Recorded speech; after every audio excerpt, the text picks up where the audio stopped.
ওই যে তাহলে তোমার নাম দুঃখী কৃষ্ণ, দুঃখিত হওয়ার কথা না, বলে দুঃখী কৃষ্ণদাস, ওখানে নাম দেবেন কৃষ্ণদাস নাম দিলেন।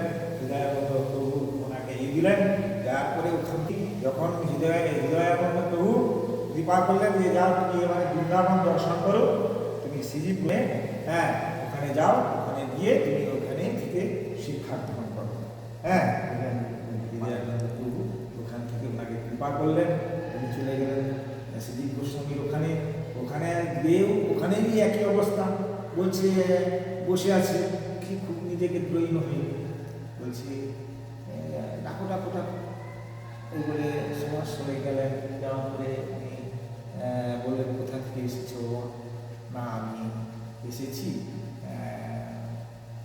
অভিজ্ঞাত আমার এ থেকে, এখান থেকে এসেছি। না প্রথম ই করতে চায় না, মানে এই যে হৃদয়ানন্দের শিষ্য বলে এটা মানে বলেন, বুঝতে পারছেন? আমি এসেছি বাবা এরকম শুনে চলে এলাম বৃন্দাবন দর্শনে। হ্যাঁ এখানে অনেক সাধু বাবাজিরা আছেন, তাদের দর্শন পাবো আর তাদের কৃপা পাবো, এ বলে থাকবেন। তার পরবর্তী পর্যায়ে যখন উনি যখন বললেন যে হৃদয়ানন্দ প্রভু শিষ্য, তখন বলে আরে আরে তুমি করছো, তুমি তুমি কার শিষ্য?